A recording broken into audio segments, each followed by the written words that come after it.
Lecture number 58। Okay, सबर कर दो, पॉज कर दो।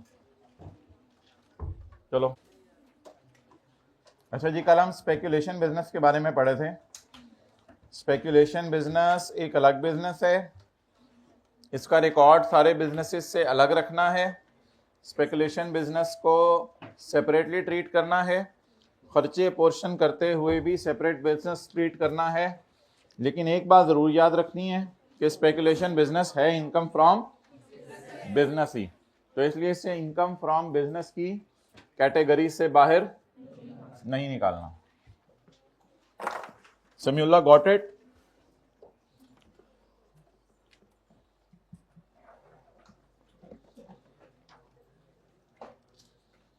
हाइब्रिड में रज के बातें कर लें जितनी करनी है सेकंड रो में, फिर पढ़ाई की देखी जाएगी। हम तो बातें करने आते हैं ना। हाँ, सेक्शन नंबर बस नोट कर लिया करो, 19 का 2 जैसे आज पढ़ेंगे हम, इस तरह नोट कर लिया करो।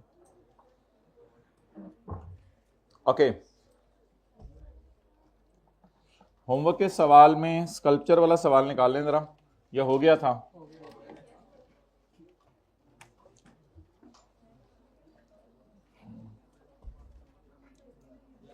कौन सा सवाल है? कौन सा सवाल है my dear? 45। Respond to the following situation. Respond का तो यही मतलब होता है कि लड़ाई शुरू कर दें। रिस्पॉन्स पॉजिटिव होना चाहिए, नेगेटिव नहीं होना चाहिए। भाई इसकी charging. Respond to the following situation under the provisions of income tax ordinance 2001। On यकम July 2014 Ahmed purchase 2 sculptures for 4,10,000 and 4,75,000 respectively. On 30 November 2019 during the shifting of his house he lost both the sculptures. On 15 जनवरी 2020, 15 जनवरी 2020 बनता है tax year 2020। On tax year 2020 he received the insurance claim of 940,000 in a single transaction against the loss of 2 sculptures। Single transaction में इसको कितना मिला? 9,40,000। और fair value उनकी थी जब लॉस हुआ कितनी? 3,60,000 और 5,40,000। अब मुझे बताएं, अगर ये बंदा दोनों को अलग अलग बेचता तो कितने के बिकते? 3,60,000 और 5,00,000। ये वो फेयर वैल्यूज है जिस पे बेचा, या बेचा 940 पे? 940 पे। तो किसको किसके अमंगस्ट तोड़ेंगे? 940 को फेयर वैल्यूज के अमंगस्ट तोड़ेंगे, और तोड़ने के बाद 410 और 475 की कॉस्ट को माइनस कर देंगे, क्योंकि यहां पे बीवी है ही नहीं। क्योंकि ऐसा भी होता है कभी जिंदगी में बीवी ना ही हो, तो यहां बीवी है ही नहीं क्योंकि कॉस्ट है ना यहां पे, तो यहां ऐसे डेप्रिशिएट नहीं हो रहा। Okay,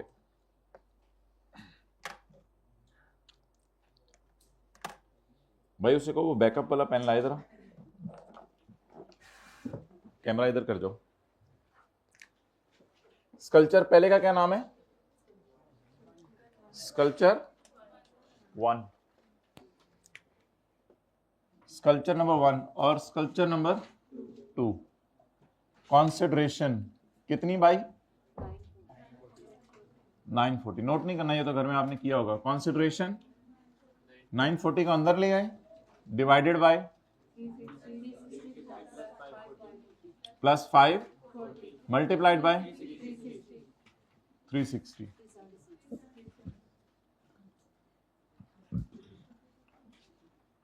less cost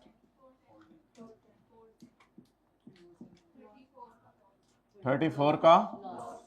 as per chapter of income from capital gain, no loss is recognized on the disposal of sculpture. Coin वगैरह, मेडोलियन वगैरह, ज्वेलरी वगैरह। 940 into 360 divided by 540 divided by +540। बोले तो कॉसट 4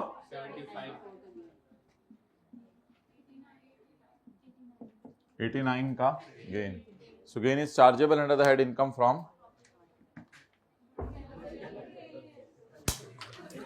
ये कौन सी इनकम प्रॉपर्टी कैलकुलेट हो रही है माय डियर?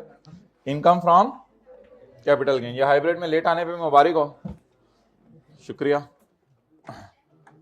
ओके दोस्तों की वजह से अगर आप लेट होते हैं तो ये दोस्ती बदल लेनी चाहिए.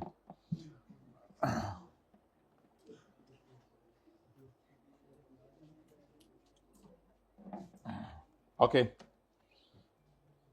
अब निकालें जी स्पेकुलेशन बिजनेस को वापस.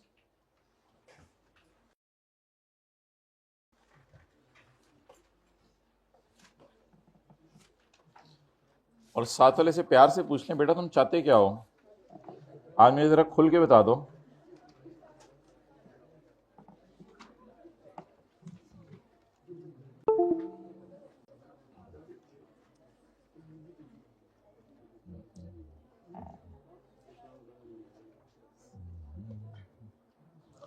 Okay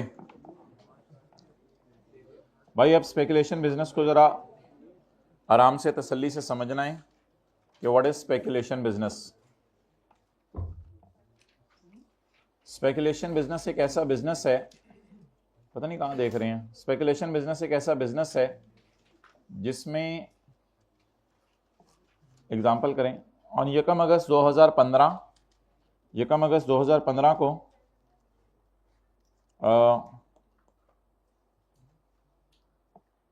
LT signed a future contract with ME for purchase of 500 metric tons of maize at 15,000 per metric ton. तो LT signed a contract for purchase. LT signed a contract for purchase. So in the books of LT and in the books of ME, how the transaction will be recorded? LT signed a contract for purchase. So LT will pass this journal entry. LT ये journal entry करेगा. Purchase debit creditor credit. माना कि ये एक future contract है. ये hybrid में please last row में क्या हो रहा है? अगली रो वालों का क्या कसूर है? अच्छा खामोश. अच्छा ठीक है. LT signed a future contract for the purchase of 500 metric tons of मकई at 15,000 per metric ton. जी जवाब.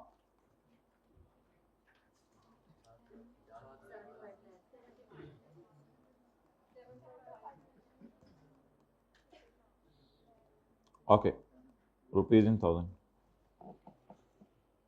LT signed a contract with ME for purchase of maize at 15,000 per metric ton. आगे मत देखें. If LT signed a contract for purchase, then for ME it is sale. Debtor debit, sale credit.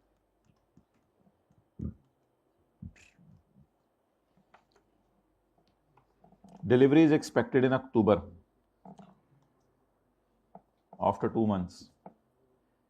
ये बातें आप कर लें एक दफा और भी कर लें 2-4. मैंने कहा खामोश हो जाए आज. ME also agreed to purchase. मुझे भी नजर आ रहा है, मुझे भी नजर आ रहा है.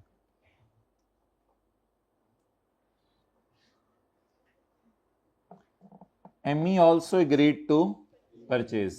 ME ने कहा मैं भी परचेज कर लेता हूं. The entire lot at a price prevailing on that date. ये प्राइस दोनों को नहीं पता. ये प्राइस आज एग्री नहीं हुई. ये प्राइस होगी प्रिवेलिंग ऑन दैट डेट. इसका मतलब है दोनों को नहीं पता व्हाट विल हैपन इन अक्टूबर. दोनों को नहीं पता व्हाट विल हैपन इन अक्टूबर. बहरहाल एमी ने ये वादा कर लिया कि मैं इसको परी का, तो उसने इसलिए लफ्ज लिखा ना, पहले भी एक परचेज हो चुकी हुई है, तो वादा कर लिया एमी ने कि मैंने इसको परचेज करना ही करना है. अब तू जो मर्जी कर ले, मैंने परचेज करना है इसको. पहले एमी सेलर है, अब वो क्या बनेगा? बायर. लेकिन अक्टूबर की प्राइसेस किसी को नहीं पता.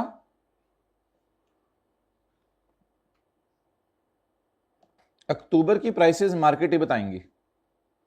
इन अक्टूबर प्राइस हो गई 18। अब एमई क्या करेगा?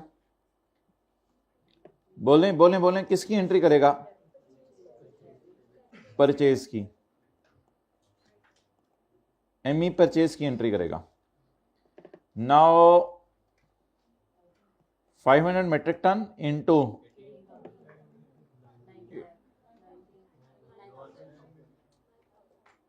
9 मिलियन।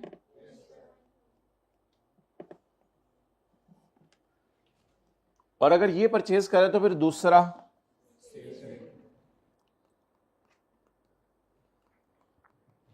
कितने से?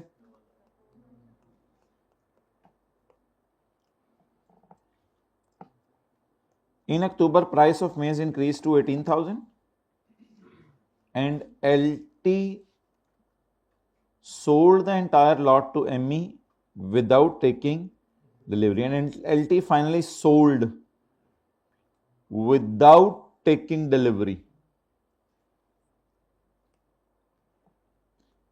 LT sold without taking delivery. LT ने बेच दिया खरीदे बगैर। ये यहां पे ना स्पेकुलेशन बिजनेस है। सोल्ड विदाउट टेकिंग डिलीवरी, यानी बेच दिया खरीदे बगैर। मतलब ये होगा बात का कि यहां बेचना और खरीदना चीजों का नहीं पाया जाएगा, बल्कि मैं तो नोट करने को कह ही नहीं रहा, हाइब्रिड में पता नहीं क्यों नोट हो रहे थर्ड रो में।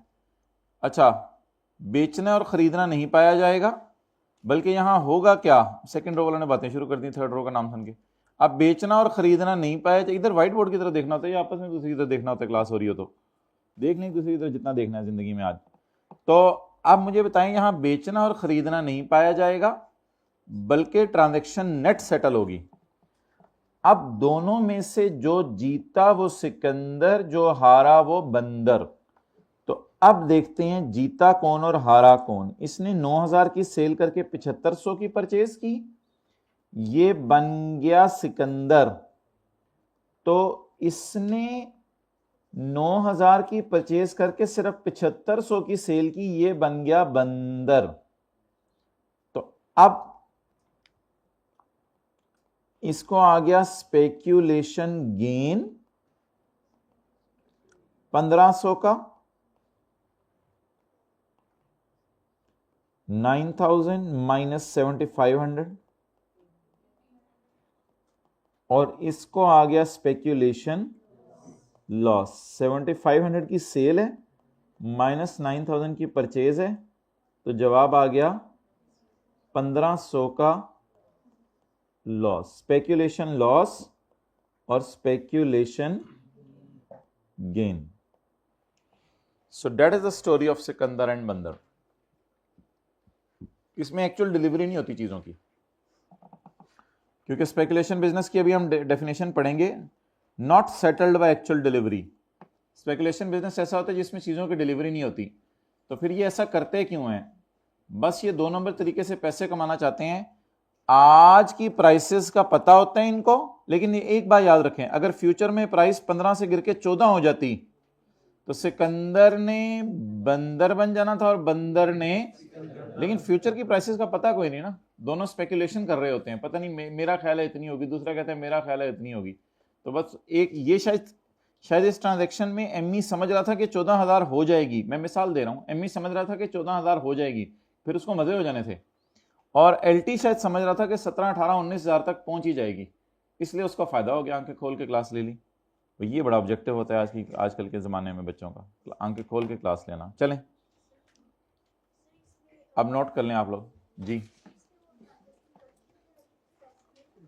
पैसे एंड पे होते हैं, दोनों ट्रांजैक्शंस की डील के एंड पे पैसे सेटल होते हैं।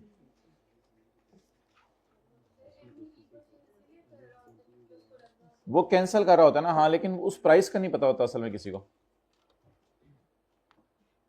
वो प्राइस नहीं पता किसी को। हाँ, वो तो फिर नॉर्मल डील हो जाएगी, फिर तो डिलीवरी हो जाएगी चीजों की। चीजें हैं ही नहीं तो खराब कहां से होनी है माय डियर? चीजें नहीं नहीं नहीं नहीं, चीजें हैं ही नहीं। ये तो अभी थोड़ा सा आगे बढ़ो तो हो सकता है ऐसी डील्स भी हो, एक कहे मैंने तुम्हें ऑस्ट्रेलिया बेचा, दूसरा कहे मैंने खरीदा। मिसाल के तौर पे दो जहाज जो है वो बैठे हुए थे समंदर के किनारे, एक जहाज ने दूसरे जहाज को कहा मैंने तुम्हें ऑस्ट्रेलिया बेचा, उसने कहा मैंने खरीदा। इस तरह की डील्स भी होती हैं जो चीज अब जी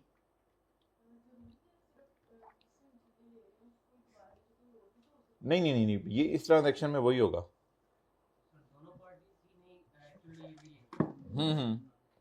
दोनों पार्टीज डिलीवरी नहीं लेंगी। आज एक प्राइस पता होगी 15,000 दोनों को, फ्यूचर की प्राइस मार्केट बताएगी, तो मार्केट प्राइस फिर बता देगी कौन जीता कौन हारा, चीजों की डिलीवरी नहीं होनी।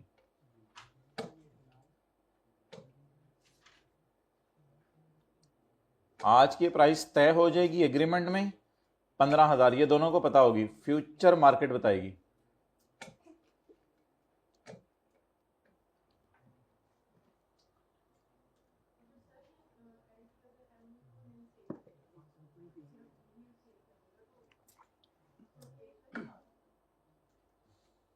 असल में ये डील ही ऐसी होती है जिसमें दोनों ही आपस में ये बात तय करते हैं।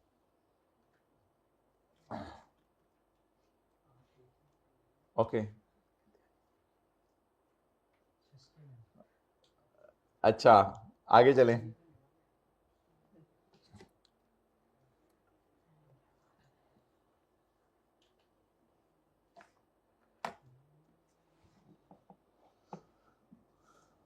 पढ़ें जी। इन दिस सेक्शन, नोट कर लिया।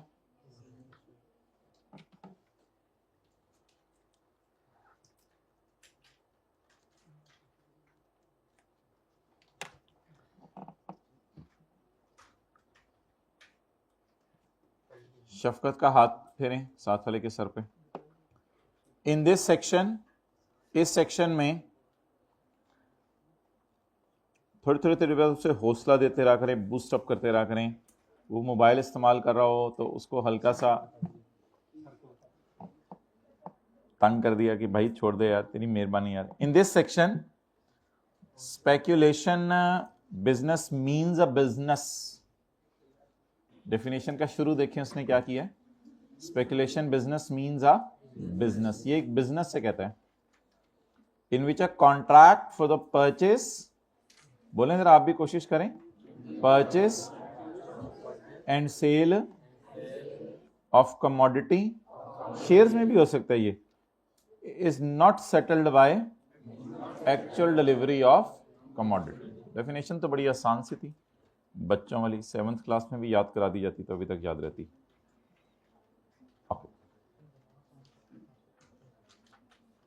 बहरहाल आप वर्किंग में ये एंट्रीज करके फिर ये कंक्लूजन ड्रॉ कर सकते हैं। ये जो एंट्रीज मैंने की हैं ये वर्किंग में करके आप कंक्लूजन ड्रॉ कर सकते हैं।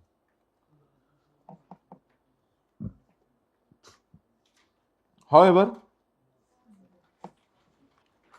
अच्छा शेयर्स में भी इसी तरह होगा।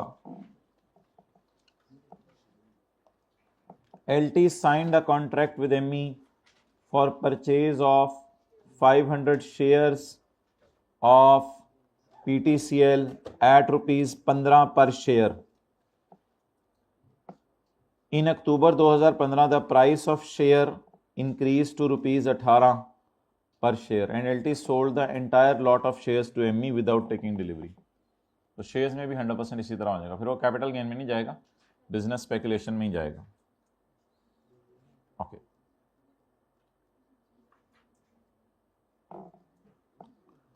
continuing from example 1, एग्जाम्पल 1 जो पिछले सफे पे आ रही है, मेरे से पूछे ना, आपस में बताएं, पूछें।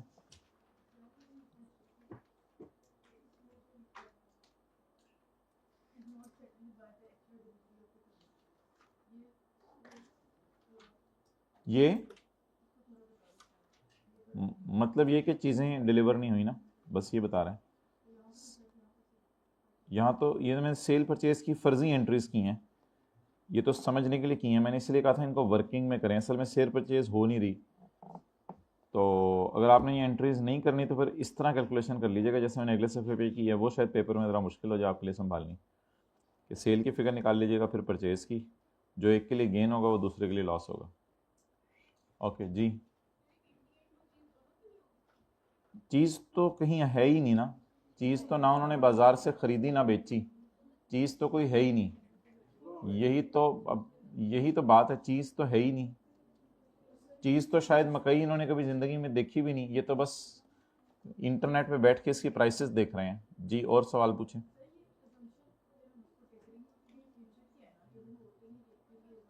फ्यूचर कॉन्ट्रैक्ट वो शायद इसलिए कह रहे हैं कि एक डील अभी हो रही है, एक ट्रांजैक्शन फ्यूचर में एग्जीक्यूट होगी, अक्टूबर वाली। जी और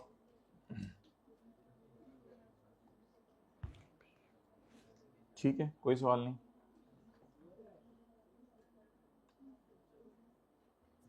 आप क्या चीज़, प्रोडक्ट तो सेम है ना, मकई प्रोडक्ट सेम होगा। और कोई सवाल? चलें जी आगे। कॉन्टिन्यूइंग फ्रॉम एग्जाम्पल वन से कंटिन्यू करते हुए, ज़ाहिर बात है मुझे ऐसा लग रहा है जैसे आप लोगों ने कोई चीज़ पहली दफ़ा देखी है, तो ज़ाहिर पता है हैरानी तो होती है। आप कोई ऐसा जानवर देख लें जो ज़िंदगी में कभी देखा ना हो, तो हर कोई सवाल तो पूछते हैं, ऐसी भी दुम हो सकती है, हमने तो सोचा भी नहीं था। तो ऐसा तो होता है फिर इस तरह के कामों में, क्यों तुम रोते हो सर्दियों की शामों में। कॉन्टिन्यूइंग फ्रॉम एग्जाम्पल वन, अब assume LT has a shop, assume करें LT की एक दुकान है, LT has a shop where it is selling मकई, जहां वो मकई बेचता है। तो LT is expecting a price change in future, LT समझ रहे हैं कि फ्यूचर में मकई की प्राइस में चेंज आनी है। LT entered into a forward contract for purchase of raw material to be used in its business to guard against loss through future price fluctuations. LT को किसी ने बताया कि कोई बाजार है अजीब सा, जहां पे अजीब से लोग बैठे होते हैं, मूंछों वाले, पता अजीब अजीब हरकतों वाले। तो वो लोगों के पास जाओ और उन लोगों के पास जाकर तुम जो है वो ये वाली डील करो, हो सकता है तुम्हें 1500 बच जाए और किसी का 1500 फारग हो जाए। तो ऐसे बाजार के अंदर तुम जा सकते हो। तो LT ने कहा हाँ फिर ठीक है, ऐसे बाजार में जाके अगर मैंने 1500 कमा लिया तो मैं इस 1500 को अपने घर, क्या हो रहा है वाइब्रेट में आखिरी रूम में, मैं 1500 को अपने घर बनाने में, घर की चीज़ें बनाने में, खाने खाने में, सैरें करने में इस्तेमाल नहीं करूंगा। मैं इस 1500 को उस दुकान की दराज में डाल दूंगा जिस दुकान पे मैं फिजिकली मकई बेच रहा हूं। अगर LT ऐसा कुछ करे और इसका स्पेकुलेशन मार्केट में जाके ये वाली ट्रांजैक्शन यही करेगा, लेकिन ये वाली ट्रांजैक्शन करते हुए उसकी नीयत ये हो कि इस पैसे को अपनी दुकान की दराज में डालकर, हो सकता है इसको नुकसान भी आ जाए, तो दुकान की दराज में डालने की बजाय दुकान की दराज से निकालने पड़ेंगे पैसे, दुकान की दराज में डालकर जो मैंने मकई वैसे खरीदनी थी बाजार से, वो मुझे मकई थोड़ी सी अब ऑब्वियसली सस्ती पड़ जाएगी क्योंकि कुछ पैसा मुफ्त में मुझे मिल जाएगा। तो अगर ये 1500 कमाने के पीछे नीयत बदल जाए, ME की तो नीयत नहीं बदली, उसकी कोई दुकान नहीं है मकई की, लेकिन अगर LT की नीयत बदल जाए तो LT चाहे स्पेकुलेशन मार्केट से ये डील करके आ जाए, still he will be not earning speculation business, वो नॉन स्पेकुलेशन बिजनेस कर रहा होगा। So the thing is very simple. पढ़ें आप। Continuing from example 1, above assume that LT has a shop, LT की एक शॉप है where he is selling maize, LT is expecting a price change in future, वो future में उसे डर है कि प्राइस चेंज हो जाएगी, तो कुछ मैं ऐसा करूंगा कहीं आसमान से पैसे आ जाए मेरे पास, ताकि प्राइस चेंज हो भी तो जब मैं बाजार से लेने जाऊं तो मुझे मसला ना हो। LT entered into a forward contract, तो ये फॉरवर्ड कॉन्ट्रैक्ट स्पेकुलेशन मार्केट में होते हैं। LT entered into a forward contract for purchase of raw material to be used in its business. अब ये रॉ मटेरियल वहां से मिलता मुलता कोई नहीं है, बस ये कहानी है, to be used in business to guard against loss through future price fluctuations. बस जाने का मकसद ये था कि फ्यूचर में अगर कोई प्राइस फ्लक्चुएशन होनी है तो उससे बच जाऊं। On the date of maturity, जिस दिन डील मेच्योर होनी थी, LT did not took the delivery of raw material, और वैसा ही हुआ जैसा उसने कहा था। पहले वो कह रहा था मैंने परचेज करना है, इसमें बाद में परचेज नहीं किया। Did not took the delivery of raw material but the contract was settled by only receiving 8 lakh. तो पिछले में भी ये लिख लें, पिछले में कंक्लूड तो ये हुआ था ना कि नाउ डील सेटल कैसे हुई होगी। Now Amy will pay rupees 1500 to LT। Now Amy will pay rupees 1500 to LT। असल में ये डील पैसे दे के सेटल होती है और दोनों ने कभी मकई शायद जिंदगी में फिजिकली देखी भी नहीं होती। इसका मतलब है क्या उन्होंने, हाँ ये सारा पैसों के लिए किया, और तो कोई थीम इसमें नहीं समझ आ रही। प्लीज सवाल पूछें, ऐसे क्यों घबरा के क्यों देख रहे हैं चीज को, वो होता है वैसा। जी पूछें। वो शॉप पे पैसा लाएगा 1500 1800, अब ये जो भी इसने कमाया है वो 1800 लाके दराज 8 लाख लाके दुकान में डाल देगा। उसके बाद वो चीजें नॉर्मली बेचे, वो तो उसका नॉर्मल बिजनेस है। लेकिन ये जो उस बाजार में जाके 8 लाख लाया, इस पे भी हमें एतराज नहीं है, इसको भी हमने स्पेकुलेशन से बाहर निकाल दिया है। हालांकि ये स्पेकुलेशन मार्केट में ही गया था, हालांकि ये स्पेकुलेशन, फर्ज करें स्पेकुलेशन मार्केट जो है वो साहिल समंदर के किनारे होती है, तो वो साहिल समंदर के किनारे ही गया था 8 लाख कमाने, वहां से कमा के लाया है। और जी अच्छा, तो सब जाने भाई ने बाहर जाना है, भाई का सवाल है तो भाई हाथ खड़ा करेगा, नॉट सपोज टू।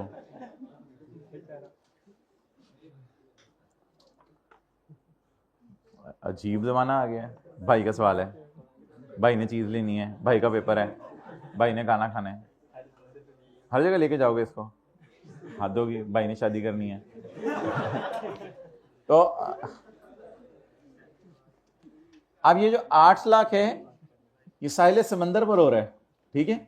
जब ये साहिल समंदर के ऊपर हो रहा है 8 लाख रुपए वाली ट्रांजैक्शन, तो ये वहां से लेके आया। बदनाम तो ये हो गया है, लोग कहते हैं ये भी इसी बाजार के अंदर आता है, बदनाम तो ये हो गया LT वहां जाके, लेकिन वहां से 8 लाख कमा के जो लाया है, इसको इसने अपनी अय्याशियों में नहीं उड़ाया, बल्कि इसको ऐसी दुकान में डाला है जहां पे वो मकई बेच रहे हैं, ये मैं कह रहा हूं। और सवाल पूछें। रियलाइज अनरियलाइज तो मेरे ख्याल से टैक्स की क्लास में कोई लफ्ज नहीं है, पूछते रहे। हाँ जी, ये भी ठहर जन्नत, एक एक करके जी पूछें। हाँ, रॉ मटेरियल की उस मार्केट से उसने डिलीवरी नहीं ली, उस मार्केट से सिर्फ 8 लाख रुपए लेके आ गया। जी पूछें, सवाल पूछें ना, सवाल पूछें, 1 मिनट। हाँ, अब ये 8 लाख रुपया वहां से लेके आया है, अच्छा मेरी बात भी तो सुन लें, 8 लाख रुपया वहां से लेके आया है उस मार्केट से जिस मार्केट में पहले गया था। पिछली दफा मार्केट में गया था तो 15 लाख मिला था, अब इसको चस्का चढ़ गया मार्केट में जाने का, वहां गया 8 लाख मिला इसको। लेकिन लॉ मेकर कह रहे हैं कि following will not be considered as speculative business. अगर आपने ये कॉन्ट्रैक्ट किया है, किस लिए किया है? To guard against loss. अगर आप लॉस से बचना चाहते हैं जो आपको अपनी दुकान पे आता, वो दुकान पे क्यों लॉस आना था? इसलिए आना था कि दुकान पे चीजें महंगी आपको खरीदनी पड़नी थी और फ्यूचर में लोगों ने आके जब वो लेनी थी तो हो सकता है उनको आपको सस्ती बेचनी पड़ती, तो वहां पे आपको लॉस आ जाता। तो अगर आप इस लॉस से बचने के लिए उस मार्केट में चले जाते हो तो इसको स्पेकुलेशन होने के बावजूद हम स्पेकुलेशन के डेफिनेशन से बाहर निकाल देते हैं। जी माय डियर। और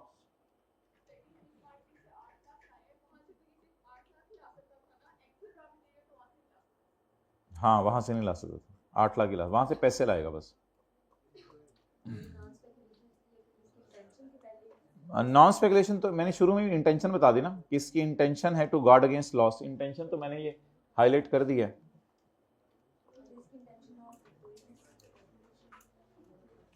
अगर ये ना होता तो फिर ये होता।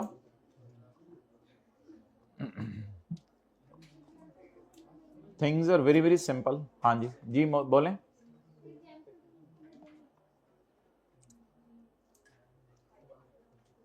एलटी और एमई पिछली एग्जाम्पल में सिर्फ इतना सा इनका ताल्लुक था कि इन्होंने ना इनकी मकई की दुकान थी, ये दोनों फारिग हो चुके थे, घर वालों ने इनको घर से निकाल दिया हुआ था, ये साहिल समंदर पे रहते थे, तो रात को कोई जगह मिलती थी वहाँ सो जाते थे। तो ये लोग जो है बैठे बैठे इन्होंने मकई की डील की। इन द एंड लेना देना चीज़ों का मकसद नहीं था, तो एमई ने एलटी को 15 लाख रुपए दे दिए और एलटी ने 15 लाख कमा लिए। यहाँ पे बात ख़त्म होगी। लेकिन अब हम ऐसा सिनेरियो कर रहे हैं कि फ़र्ज़ करें 4-5 साल बाद एलटी ने अपनी कोई मकई की दुकान खोली हुई है और वहाँ पे इसको डर है कि मकई की प्राइसेस बढ़ रही हैं, तो किसी ने कहा कोई एक ऐसी जगह है जहाँ से जाके मुफ्त में पैसे मिलते हैं। इसको याद आया, वो तो मैं 4 साल पहले वहीं जाता होता था। अच्छा, उस इलाके का बता रहे हो? ये दोबारा वहाँ चला गया, दोस्तों ने इसको बड़ा वेलकम किया। उसने कहा फिर आ गए हो, हमने तो तुम्हें कहा था कि तुम आओगे, तुम तौबा करके गए थे लेकिन तुम फिर आ गए। मैंने कहा चलो अभी चुप करो। ये चला गया दोबारा उस मार्केट में और वहाँ से जाके अब 8 लाख कमा के लाया, लेकिन ये 60 लाख को अपनी याशियों में नहीं उड़ाया। उस 8 लाख को जो है उसने अपनी दुकान पे इस्तेमाल किया ताकि इसको कोई लॉस ना आ जाए मकई के बिजनेस में। Okay, if you will ask me again I will repeat the same. वो कॉन्सेप्ट ही है ना, उसको और मैं क्या कर सकता हूँ। अगर वो किसी और बिजनेस में इन्वेस्ट कर दे तो मकई का डील करेगा उधर जाके और इधर आके भी मकई की ही दुकान होगी। और कोई सवाल? फिर नहीं। Continuing from example 1, assume LT has a shop where it is selling maize. LT is expecting price change in future. LT entered into a contract. अगर continuing from example 1 है तो फिर मेरे ख्याल से नीचे 15 लाख होना चाहिए था 8 लाख की जगह, तो फिर ही सेंस बनती है ना। यानी कि अब एज्यूम कर लो कि LT की शॉप है तो फिर 15 लाख ही होना चाहिए था, लेकिन चलो ठीक है, खैर है। Continuing from example 1, assume LT has a shop where he is selling maize. LT is experiencing price change in future. LT entered into a contract for purchase of raw material to be used in its business, जो उसने अपने business में इस्तेमाल करना है। देखने में लग रहा है वो बिजनेस में इस्तेमाल करेगा raw material. To guard against loss through future price, entered into a contract to guard against loss, ये बात थी। On the date of maturity, LT did not take the delivery, और वही हुआ, इधर लग रहा था परचेज करेगा लेकिन उसने परचेज नहीं किया, but only received 8 lakh. Now rupees 8 lakh shall be considered as gain and other income from business, non speculation। लिखें because it is done to guard against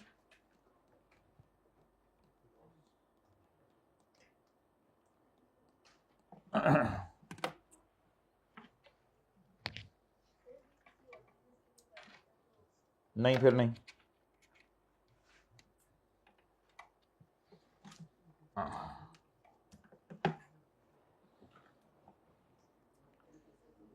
सवाल फिर भी आप लोग पूछ सकते हैं, कोई मसला नहीं। Still but since last 15 years first time I have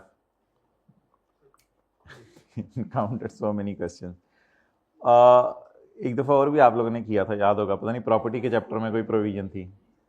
okay, however कोई नहीं, सवाल फिर भी आप पूछ सकते हैं, मैं भी दिल की बात कर सकता हूँ थोड़ा सा, मुझे भी जरा। However following will not be considered as speculative business. Following speculative business नहीं होंगे। A contract for the stock is made by a businessman during mercantile business, ये बात थी my dear.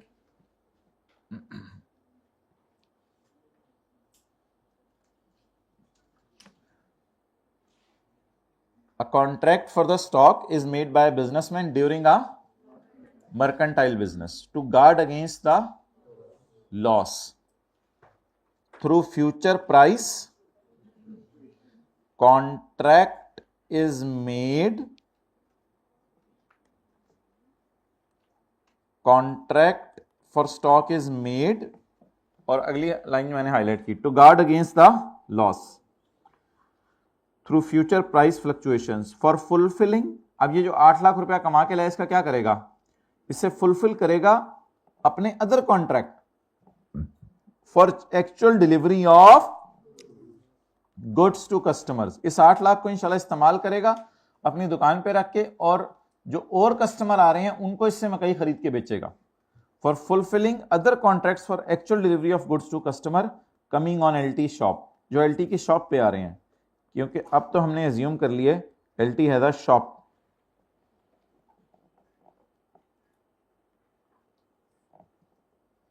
Okay,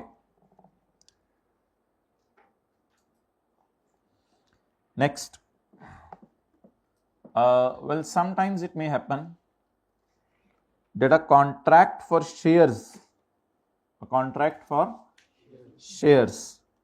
is made by a dealer or investor। अच्छा, shares में भी अगर आप ये कॉन्ट्रैक्ट करें, यानी ये दोनों बंदे हैं एलटी और एमई, तो इन्होंने आज तक कभी शेयर सर्टिफिकेट देखा भी नहीं, और आज एग्री करें कि मैं परचेज करता हूं शेयर 15 रुपए का, उसने कहा ठीक है, इसने कहा मैंने खरीदा, उसने कहा मैंने बेचा, लोग दूर से देख के हंस रहे हैं, इन्होंने शेयर भी कभी देखे नहीं, लेकिन बातें बड़ी बड़ी कर रहे हैं। ये कहते हैं मैंने 15 रुपए का शेयर खरीदा, मैंने बेचा, लेकिन ये कहें कि फ्यूचर की प्राइस अभी सेटल नहीं करते, वो तो मार्केट बताएगी। फ्यूचर में शेयर हो गया 18 रुपए का, अब इसकी खरीद बेचारे की महंगी हो गई। अब अगर आप शेयर्स में डील ही ना करें और शेयर्स को जिंदगी में कभी देखा ही ना हो, या इस ट्रांजैक्शन में शेयर का लेना देना मकसद ही ना हो, तो it is still speculation. But आंखें खोल के अगर क्लास लें तो अगला मसला ये आता है कि इफ यहां आपके पास शेयर पड़े हुए थे, एलटी के पास दराज में, अलमारी में, लॉकर में, बेगम के पर्स में शेयर पड़े हुए थे, एलटी के पास अगर शेयर पड़े हुए थे और पड़े पड़े शेयर्स सस्ते होने का खतरा हो, लेकिन आपका भी प्रोग्राम ना हो बेचने का, आपको बस डर है मैं फ्यूचर में बेचने जाऊंगा जिस दिन तब सस्ते होंगे, तो आप इस मार्केट से जाके अगर मुफ्त में पैसे ला सकते हैं, मुफ्त में नुकसान भी हो सकता है, ये मैं नहीं कह रहा पैसे ही में आएंगे, तो इस मार्केट में जाके मुफ्त में पैसे ला सकते हैं। अब अगर आप उस लिए मार्केट में गए तो फिर लॉ मेकर कहते हैं again this gain is not a speculation gain, because यहां पर आपका मकसद वही है जो पिछली मिसाल में था, टू गार्ड अगेंस्ट लॉस। और इधर याद रखिएगा आपकी दुकान नहीं है, यू आर होल्डिंग शेयर्स, यहां आपके हाथ में शेयर पड़े हुए हैं, यू आर होल्डिंग शेयर्स, आपके हाथ में शेयर्स पड़े हुए हैं।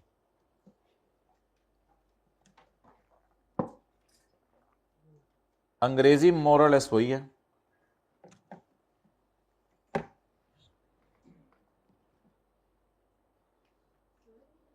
हाँ जी, क्या चीज मार्केट में?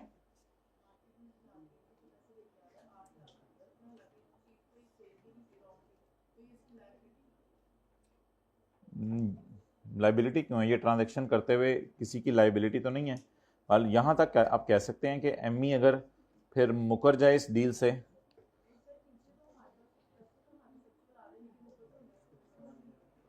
ऊपर भी पैसे एक्चुअल आ रहे हैं, नीचे भी पैसे एक्चुअल आ रहे हैं, कोई लाइबिलिटी नहीं है। एमई के पास पैसे जो है, एमई, इट वाज यू क्या नोटिफिकेशन के लिए ये टोन लगाते हैं? खड़े हो जाओ, शर्म नहीं आती तुम्हें, निकल जाओ इस क्लास से। अच्छा, तो एमई जो है वो क्या करेगा? एमई पैसे देगा, एलटी पैसे ले लेगा। There is no receivable payable. जी बोले आप, विल पे लिख दिया मैंने, विल पे जी। क्या ये तो क्या ना हो गया? वेजरी एग्रीमेंट, वेजरी। अच्छा, जो भी एग्रीमेंट है, हमारा लॉ ये नहीं देखता कि लीगल है या इलीगल है, वो उसकी टैक्स ट्रीटमेंट बता देगा। उसने तो उसकी टैक्स ट्रीटमेंट बतानी है। हम ये इसके ऊपर तो बहस नहीं करे कि ये एग्रीमेंट अलाउड है या नॉट अलाउड है। ये जब हो गया और आपने कमा लिया है तो बस ये कमाने वाला टैक्स तो देना कम से कम। पहले चैप्टर के पहले सफे पे लिखा होता अगर कोई बंदा इलीगल बिजनेस कर रहा है तो भी उसकी इनकम टैक्सेबल तो है ना। ये तो नहीं कि काम भी गलत कर रहा है और टैक्स भी माफ कर दो। तो ये कर दें कि चलो जो जो गलत काम ये वाला करे उसके टैक्स माफ, टैक्स ले लें उससे, टैक्स तो फिर ले लें। रोकना चाहिए तो ठीक है, हुकूमत रोक के भी बहुत कुछ नहीं रोक सक रही। आपके अम्मी अबू अभी तक क्या क्या रोकना चाह रहे हैं आपके बारे में, लेकिन नहीं तो क्या रोकने वाले तो के लिए पॉसिबल नहीं होता ना रोकना सब कुछ। हाँ जी, अगर शेयर्स ऊंची बोलें,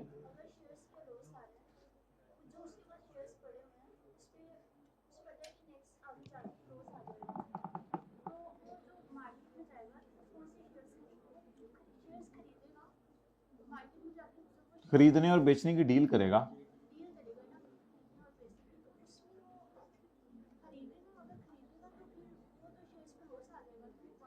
हो सकता है उसने अपना बेचना 2 साल बाद प्लान किया हो और ये ट्रांजैक्शन 2 महीने की करके एग्जीक्यूट कर ले,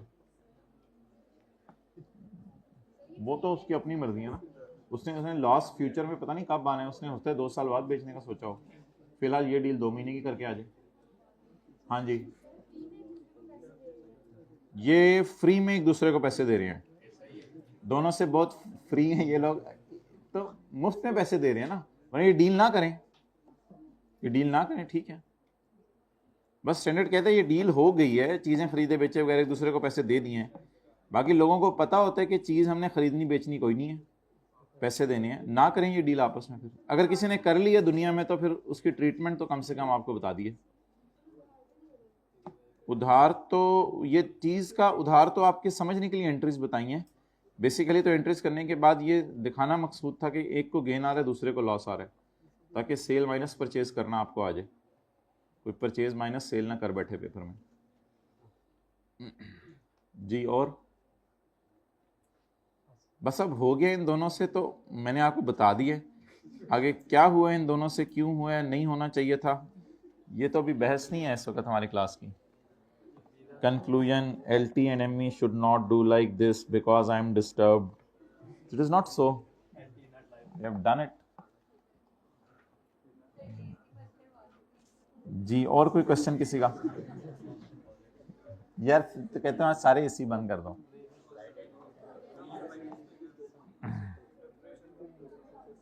अच्छा जी, पॉइंट बी पढ़ें। पॉइंट बी,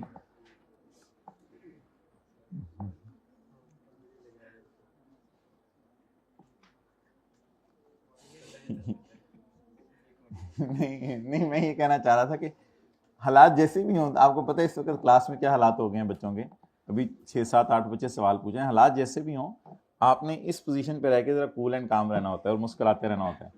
ये नहीं कि आप घर में माशाल्लाह बड़े अम्मी अबू बने और चुप कमरे से बाहर निकल, बस ठीक है, रिलैक्स रहें, खुश रहें अपने आप को ऐसे ही।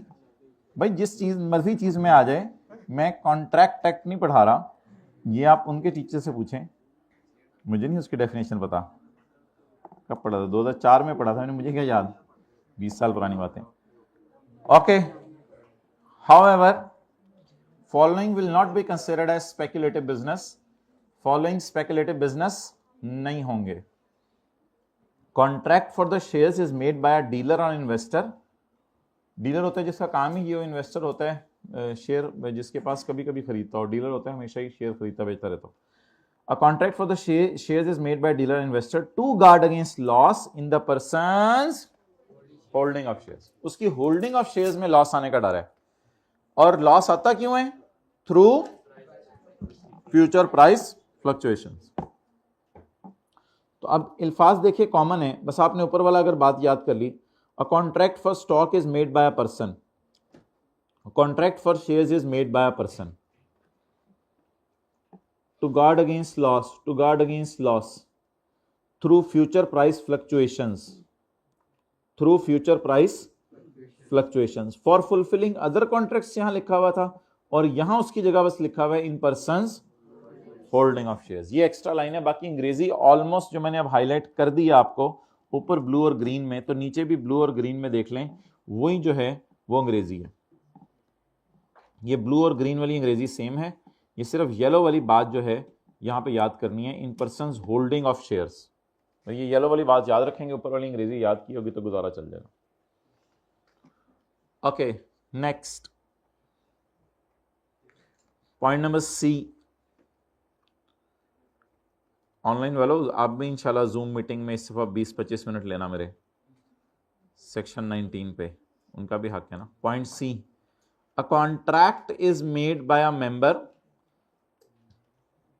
लेकिन मैं ये नहीं कह रहा आप लोग सवाल ना पूछें, लेकिन मैं अपने दिल की बात भी कर रहा हूं। Point number C, a contract is made by a member, क्योंकि मैंने तो सोचा था सेक्शन 113 भी पढ़ा देंगे, मर्जी आपकी। अ contract is made by a member of a forward market और स्टॉक एक्सचेंज। अब पॉइंट सी में सवाल हुआ भी तो मैंने नहीं पूछना, इतना ज्यादा करते हैं कि बंदा कहते हैं कि पूछे। A contract is made member of forward market और a stock exchange during the transaction of jobbing arbitrage. Jobbing arbitrage कहते हैं, चलो ठीक है, और कुछ सही कराने तो करवा लो, ग्रामर की क्लास हो रही है तूने भी कसर नहीं छोड़ी थी यार। अच्छा, तो जॉबिंग आर्बिट्रेज फरमा रहे हैं भाई होता है, वो ये होता है कि दो स्टॉक एक्सचेंज है, जरा हम एफएससी वाले हैं ना, ये ओए लेवल वाला होगा, क्या करें। दो स्टॉक एक्सचेंज है, एक स्टॉक एक्सचेंज के अंदर शेयर 7.3 का है और दूसरी स्टॉक एक्सचेंज के अंदर शेयर 7.32 का है। तो ये पहले होता था जिस वक्त ऑनलाइन सिस्टम इतने स्ट्रांग नहीं थे, अब तो ऐसा नहीं होता। पाकिस्तान स्टॉक एक्सचेंज पूरी पाकिस्तान के अंदर एक ही प्राइस चल रही होती है। पहले वो लाहौर स्टॉक एक्सचेंज के अंदर वो रेट होता था, कराची स्टॉक एक्सचेंज के अंदर वो रेट होता था। तो कुछ लोग यहां से 1 लाख शेयर खरीदते थे 7.3 के और फौरन दूसरी स्टॉक एक्सचेंज में 7.32 के बेच देते थे। तो ये 1-2 मिनट के लिए गैप आता था, उस 1-2 मिनट के गैप को ये लोग यूटिलाइज करते थे। अब ये वाला जो गैप था, एक स्टॉक एक्सचेंज से शेयर खरीद के, एक स्टॉक एक्सचेंज से शेयर खरीद के दूसरी स्टॉक एक्सचेंज में शेयर्स का बेचना, इस 1-2 मिनट के अंदर भी इनको डर होता था कि पता नहीं 2 मिनट बाद 7.32 बदल ना जाए। तो ये 1-2 मिनट के लिए जो होल्ड करते थे, उस होल्डिंग में भी इनको डर होता था उस होल्डिंग के डर को कवर करने के लिए भी 15-20 सेकंड में ये स्पेकुलेशन मार्केट में चले जाते थे। तो वहां भाई जाना कहते हैं मेरी नजर में नहीं है स्पेकुलेशन बिजनेस, बिकॉज इनके पास फिजिकली शेयर पड़े हुए हैं जो इन्होंने 7.3 के एतबार से खरीद के रखे हुए हैं अपने पास। तो ऐसी सूरत में 2-4-5-10 मिनट के अंदर प्राइसेस बदल जाती हैं। तो इनको यह था कि मैंने 5-10 मिनट के बाद शेयर बेचने हैं, लेकिन उसका पता नहीं क्या बनेगा, उसका क्या बनेगा को रोकने के लिए ये लोग स्पेकुलेशन मार्केट में जाके कुछ गेन कमाने की कोशिश करते थे। मिल गया तो गेन, ना मिला तो लॉस, लेकिन इन एनी केस वो स्पेकुलेशन गेन लॉस नहीं है, क्योंकि इनके पास फिजिकल फॉर्म में क्या पड़े हुए हैं, शेयर्स। तो पॉइंट बी और सी में कोई फर्क नहीं है, सिवाय कि बी में समझ लें शेयर कई सालों बाद बेचने हैं और सी में समझ लें शेयर्स कई दिनों बाद या कई सेकंडों बाद या कई मिनटों बाद बेचने हैं। अ contract is made by member of forward market और स्टॉक एक्सचेंज। अल्लाह का शुक्र है अंग्रेजी वही चल रही है, अंग्रेजी हमें ज्यादा याद नहीं करनी पड़ेगी। During any transaction of jobbing arbitrage. अब ये नई लाइन है, इधर उधर ये लाइन थी for fulfilling person other contracts. तो ये येलो वाली बस नई लाइन है, बाकी अंग्रेजी वही है। To guard against loss which may arise in the ordinary course of, what is his ordinary course of business?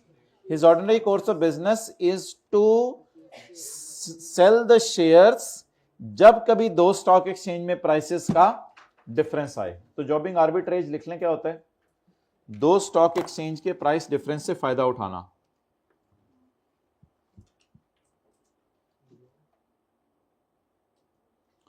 दो स्टॉक एक्सचेंज के प्राइस डिफरेंस से फायदा उठाना।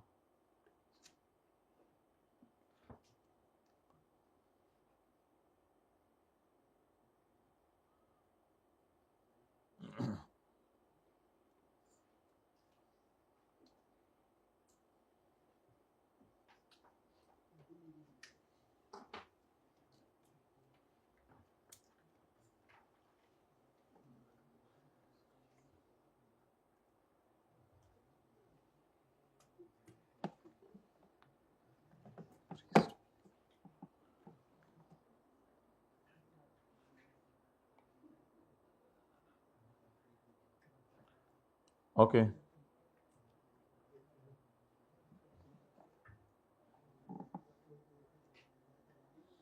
चलें अब इसको एक दफा कल नजर मारेंगे। फिलहाल थोड़ा सा फ्रेश हो जाएं और माइंड को इससे निकाल दें। सेक्शन 113 नो प्रॉब्लम, कल डिस्कस करेंगे इसको दोबारा। आज आप कोशिश करके आएँ, कल फिर पढ़ेंगे। अच्छा भाई, कुछ बिजनेसेस ऐसे होते थे जो क्लास में बैठ के भी मोबाइल इस्तेमाल करते थे। कुछ बिजनेस ऐसे होते थे जो हद होती है ना, करोड़ दफ़ा बताया जा चुके हैं मोबाइल नहीं इस्तेमाल करना क्लास में। पेज नंबर माय डियर मैं नहीं बताऊंगा इसका, सेक्शन 113 का पेज नंबर नहीं बताऊंगा आपको। अच्छा, कुछ बिजनेसेस ऐसे होते थे, वो थोड़ा जिहा थल्ले देख लो, सेक्शन 113। कुछ बिजनेस ऐसे होते थे जिनको बिजनेस में लॉसेस आते थे, लेकिन उनकी सेल इतनी ज़्यादा होती थी कि हुकूमत कहती थी यार कुछ ना कुछ हमारा भी सोच लो। वो कह रहे होते थे हमें लॉस आया है, प्यार से देखो ना इधर, तो वो कह रहे होते थे हमें लॉस आया है, लेकिन हुकूमत कहती थी यार तुम्हारी तो सेल ही 100 मिलियन से ज़्यादा है, तो इसलिए यार कुछ हमारा भी सोचो यार। ये कहते थे हमें लॉस आया है, नहीं यार हमारा भी सोचो। तो ये जिस बंदे की सेल 100 मिलियन या उससे ज़्यादा है, बचपन में नहीं पढ़ते थे इकाई दहाई सैकड़ा हज़ार 10,000 लाख 10 लाख करोड़ 10 करोड़, तो जिसकी सेल 10 करोड़ या उससे ज़्यादा है तो लॉ मेकर कहता है ये तो अमीर कबीर इंसान है, तो अगर इसको लॉस भी आ गया बिजनेस में तो कोई मसला नहीं, हमें थोड़ा बहुत टैक्स दे जे। हमने कहा कैसे दें, वो टेबल कहता है टैक्स कैसे निकालें, कहते हैं कोई मसला नहीं, सेल का 1.25% दे दे, मैं तरीका बताता हूं तुम्हें। तो एक बंदे का अगर बिजनेस में लॉस भी आया है, सेल में से खर्चे माइनस करता रहा, मिसाल के तौर पे इसकी सेल है 200 मिलियन, तो 100 मिलियन से ज्यादा हो गई 200 मिलियन, और इसको लॉस आ रहा है 33 मिलियन का। तो जब आप टेबल 1 में जाएंगे तो टेबल 1 कहेगा इस पे टैक्स कितना बनता है 0, इस पे टैक्स कितना बनता है 0। तो नॉर्मल तरीके से टैक्स कितना बनेगा 0, लेकिन लॉ मेकर कहता है तुम सेल पे कितना लगा दो 1.25%, तो तुम सेल का 1.25% मुझे दे दो, लेकिन एक बेनिफिट जरूर अवेलेबल है कि अगले साल जो तुम्हारा टैक्स बनेगा उसमें से मैं ये वाला तुम्हें माइनस करने दूंगा, ये क्योंकि मैंने ज्यादती से तुमसे लिया था, मुझे लेना नहीं चाहिए था। तो अगले साल इंशाल्लाह तुम्हारा टैक्स जो भी बनेगा उसमें से ये वाला टैक्स आप माइनस कर लेना, वो फिर देखेंगे अगले साल अगर नहीं बनता तो क्या करना है, तो अगले साल जो तुम्हारा टैक्स बनेगा उसमें से ये वाला माइनस कर लेना। तो ये जुल्म और ज्यादती करके हुकूमत सेक्शन लेती है। सेक्शन 113 कई दफा डिलीट हो चुका है, कई 2-3 साल डिलीट रहता है, फिर दोबारा हुकूमत आती है, लोगों को मनाती है, प्रेशर डाल के कहती है हम अभी सेक्शन डाल रहे हैं, कर लो जो करना है। तो ये सेक्शन 113 हमेशा एक डिबेटेबल पॉइंट रहा है कि ये सेक्शन लॉ में होना चाहिए या नहीं होना चाहिए। जैसे सेक्शन 7A भी बड़ा खतरनाक है आजकल लॉ में, जिसमें लिखा हुआ है कि अगर आप आपकी प्रॉपर्टी पड़ी हुई और किराए पे नहीं भी चढ़ी हुई तो डीम्ड इनकम समझ लो, एज्यूम्ड इनकम पे टैक्स दे रहे हो। तो ऐसे सेक्शन है लॉ में, अब क्या किया जा सकता है, बस आपके आने की देर है, फिर देखें जमाना कैसे। अच्छा, और ज्यादा खराब बदलता है अल्हम्दुलिल्लाह, आपसे तो बहुत उम्मीदें हैं, आप तो माशाल्लाह हर जगह मोबाइल। अच्छा, बच्चों छोड़ दें यार, क्या रखा है इसमें, ये देखें। सबसे पहले आज मैं जो है वो आपके सामने जो है वो ये फेंकता हूं। अच्छा, दिस दे दो यार, ये भी पैसों का आता है यार, इससे तो नहीं करना चाहिए। This section shall apply to a resident company, ये सेक्शन किस पे लगता है, रेजिडेंट कंपनी पे लगता है। अच्छा, उसकी सेल कोई जरूरी नहीं है, जितनी मर्जी हो, रेजिडेंट कंपनी पे ये सेक्शन लगेगा। नॉन रेजिडेंट कंपनी की अगर पाकिस्तान में कोई पक्की दुकान है तो उस पर भी लगेगा। पक्की दुकान की डेफिनेशन इंशाल्लाह हम डेफिनेशंस के चैप्टर में पढ़ेंगे। नॉन रेजिडेंट पर्सन की अगर पाकिस्तान में कोई पक्की दुकान है उस पर भी लगेगा। एक ऐसा इंडिविजुअल जिसकी साल की सेल 100 मिलियन या उससे ज्यादा हो, यह रूल 2017 में आया था दोबारा। सेक्शन 113 तो कई साल से 2001 में भी था, लेकिन फिर पीछे डिलीट हो गया, फिर 2017 में हुकूमत ने काफी प्रेशर डाल के सेक्शन दोबारा डलवाया था। तो 2017 में जो लिमिट तय हुई थी सेल की, डेट वाज 100 मिलियन, कि जिनकी सेल 100 मिलियन या उससे ज्यादा है वो लोग ये सेक्शन के मुताबिक टैक्स देंगे। एंड एओपीज, और एओपीज भी टैक्स देंगी। हैविंग सेल ऑफ 100 मिलियन और अबव, जिनकी सेल कितनी है माय डियर 100 मिलियन या उससे ज्यादा, वो लोग भी क्या करेंगे। तो किस किस के ऊपर ये टैक्स लगेगा, 4 बंदों पे, रेजिडेंट कंपनी पे, नॉन रेजिडेंट कंपनी की पक्की दुकान पे। नंबर 3, ऐसे इंडिविजुअल पे जिसकी साल की सेल 100 मिलियन या उससे ज्यादा हो। और नंबर 4, ऐसी एओपी पे जिसकी सेल साल की 100 मिलियन या उससे ज्यादा हो।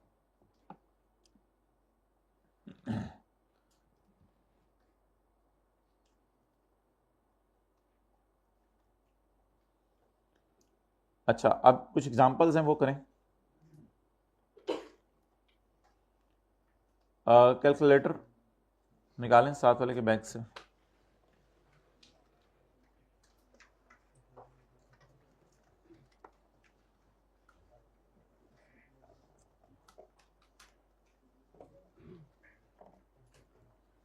अब सवाल है माय डियर कि इन लोगों पे सेक्शन 113 लगता है या नहीं लगता। ये बंदा कहता है सेल्स मेरी है 95 मिलियन यानी लेस देन 100 मिलियन। यार मुझे पढ़ा लेने दें, अब मैंने सवाल पूरा कर लिया। मैंने नीचे बताया दोनों क्या चीजें दी हुई हैं। अच्छा, इस गुस्से को मैं खुशी में नहीं बदलूंगा क्योंकि मैंने बात पूरी भी नहीं की थी, आप लोग बोलने लगे हैं। अच्छा, नाउ इसकी सेल है 95 मिलियन, तो इसके ऊपर सेल्स टैक्स 18% लगा। तो वो कैलकुलेटर पे चेक कर लें 95.5 मिलियन पे। जैसे आप दुकान पे जाते हैं अक्सर, तो वो आप दुकानदार कहते हैं 200 रुपये की चाय है, जब आता है बिल तो 236 रुपये आया होता है। उसने कहा सेल्स टैक्स डाले बगैर। मैंने बताया था सर जी नीचे लिखा हुआ था सेल्स टैक्स डाले बगैर प्राइसेस है। आपने कहा हाँ यार वो उसके ऊपर मैंने अंगूठा रखा हुआ था मुझे नज़र नहीं आया। तो सेल्स टैक्स डाल के सेल कितनी बनी? 112 million. Now it seems to be greater than 100 million. लेकिन कल हम डेफिनेशन पढ़ेंगे, अभी मैं नहीं पढ़ा रहा, कल हम डेफिनेशन पढ़ेंगे जिसमें हम पढ़ेंगे सेल्स आपने लेनी है सेल्स टैक्स डाले बगैर। तो अल्हम्दुलिल्लाह लिखें ये सेल अल्लाह का शुक्र है 100 मिलियन से कम है। डेट्स वाई कंक्लूजन देखें, मैं मिटा रहा हूं अब सोल्यूशन दिखा रहा हूं। Section 113 does not apply. तो सेल दो तरह की दी होगी पेपर में, बोले कौन कौन सी? सेल्स टैक्स डाल के, एक सेल्स टैक्स डाले। हमने कौन सी सेल लेनी है? सेल्स टैक्स डाले बगैर। तो अल्लाह का शुक्र है इसकी सेल 100 मिलियन से कम है। ये धोखा है, जैसे जिंदगी एक धोखा है तो ये भी धोखा है। अच्छा, धोखे का घर, मच्छर का पर, मकड़ी का जाला। शॉपकीपर बी ने आपको ये डाटा प्रोवाइड किया है। शॉपकीपर बी ने कहते हैं मेरी सेल है 110 मिलियन, डिस्काउंट मैंने दिया है 20 मिलियन का। एक होता है कैश डिस्काउंट, एक होता है ट्रेड डिस्काउंट। ट्रेड डिस्काउंट होता है पुराने कस्टमर को या कोई ज़्यादा चीज़ें खरीद ले, या कोई आप जैसे शरीफ बंदा चला जाए, सर जी चीज़ तो इतने की आपको इतने के लगा देते हैं, तो या साथ वाले को आप ले जाएं तो उसकी शराफत की तो दुनिया गवाह है, तो भी डिस्काउंट मिल जाता है। तो ये जो सेल के ऊपर डिस्काउंट मिलता है, तो डेट इज, क्या अब सेल में 110 लूं या डिस्काउंट माइनस करके लूं? तो उसका जवाब लॉ से लेंगे, ऑब्वियसली अकल तो नहीं लगाएंगे हम, तो उसमें लॉ कहता है कि डिस्काउंट माइनस करके लें। तो अल्हम्दुलिल्लाह मेरी सेल भी 100 मिलियन से कम है। अब ये बोंगी नहीं मारनी कि सर अच्छा इधर ऊपर वाला इधर नीचे वाला ये करना है, यार हद होगी। उधर बस ये करना है कि सेल्स टैक्स डाले, क्योंकि वो प्लस टाइप चीज है। अब लॉजिक लॉ में नहीं समझनी आपने, बस जो ट्रीटमेंट है वो समझना है।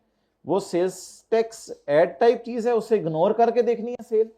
और ये डिस्काउंट माइनस टाइप चीज है, इसे अल्हम्दुलिल्लाह माइनस करके देखनी है सेल।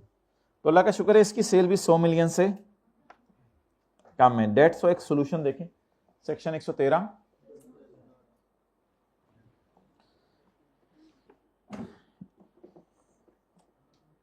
एक दुकानदार है जिसके दो कान हैं, उसने क्या मैंने सेल की है 90 मिलियन की और मैंने डिविडेंड इनकम कमाई है 30 मिलियन की। तो माय डियर ये तो डिविडेंड नहीं है, ये तो नॉर्मल रेजीम में जाएगा और ये फाइनल रेजीम में जाएगा। इसलिए अल्हम्दुलिल्लाह आपकी sale is less than 100 million. Dividend डाल के देखनी है, डाले बगैर देखनी है? डिविडेंड पे तो वैसे ही टेबल 1 नहीं लगता, डिविडेंड पे तो 15% लगता है, बल्कि ये 15% याद नहीं करना, सॉरी, ये तो पेपर में दिया होगा। डिविडेंड पे कोई रेट लगता है जो चैप्टर 4 में दिया हुआ है, इस तरह मैं कह देता हूं, चलें, दैट्स मोर मुनासिब एंड अप्रोप्रिएट। तो section 113 does not apply, apply बोलते हैं, अप्लाई बोलते हैं, आप लोग जो भी बोलते हैं। एग्जाम्पल 4, कॉलेज वाले रेवेन्यू कमा रहे हैं फीस का, ये कर रहा था सेल ऑफ गुड्स, देख ही नहीं रहे तो लिख ही नहीं रहे तो लिख ही नहीं रहे तो देख ही नहीं रहे तो, ये रेवेन्यू कमा रहा था सेल ऑफ गुड्स का, और ये रेवेन्यू कमा रहे हैं सर्विसेज का।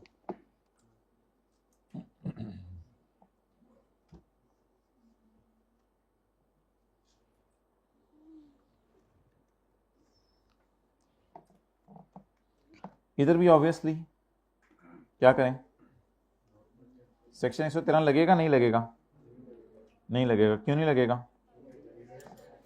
इसकी sale is less than, sale में क्या नहीं लेना? डिविडेंड नहीं लेना। ठीक है, अब ये 2 एग्जांपल्स हैं, कल करेंगे इंशाल्लाह। अब आप हजरात चैप्टर 18 निकाल लें।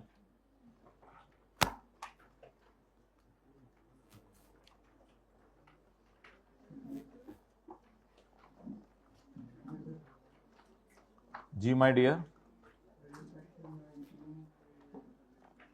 हाँ पूछें।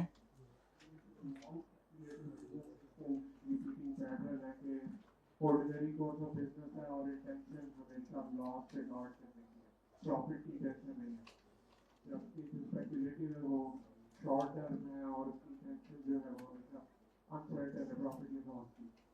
तो क्या ये डेवलप किया जा सकता है कि जस्ट लॉस से गार्ड करने के लिए नॉन स्पेकुलेटिव बिजनेस किया जा रहा है ऑर्डिनरी कोर्स ऑफ बिजनेस? हाँ, लॉस से बचने के लिए किया जा रहा है, लेकिन ये बस ज़रूरी नहीं है कि बाद में लॉस है या गेन है, ये कुछ भी हो सकता है।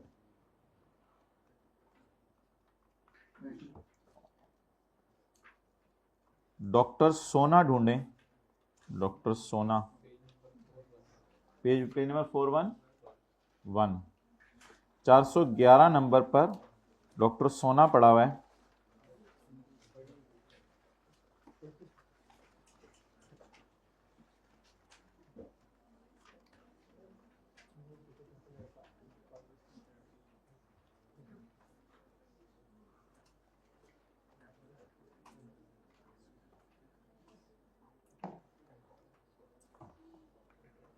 डॉक्टर सोना is a leading eye specialist.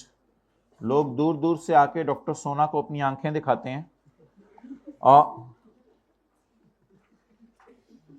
नहीं मतलब ये कि उसको अपनी आंखें दिखाते हैं ना, तो लोग दूर दूर से आके डॉक्टर सोना को अपनी आंखें दिखाते हैं, डॉक्टर सोना फिर उनसे पैसे लेते हैं आखिरी रो में हाइब्रिड में बातें करके। तो he manages a private clinic, अल्हम्दुलिल्लाह उसकी अपनी क्लिनिक है, वो कहीं पे नौकरी नहीं करता।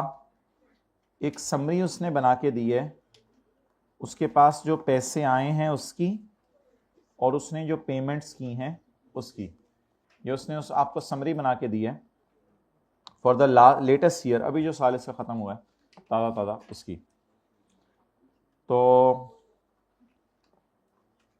हमें आदत पड़ी हुई है बिजनेस के न्यूमेरिकल प्रॉफिट से स्टार्ट करने की, आज इसने प्रॉफिट दिया नहीं, तो हम ये शुरू में ही आ जाया करें ना, ये अगर ना मसला, तो अब हम क्या करेंगे, क्योंकि उसने बिजनेस का प्रॉफिट दिया नहीं, इसलिए आज हम ज़्यादा आसान तरीके से न्यूमेरिकल सॉल्व करेंगे।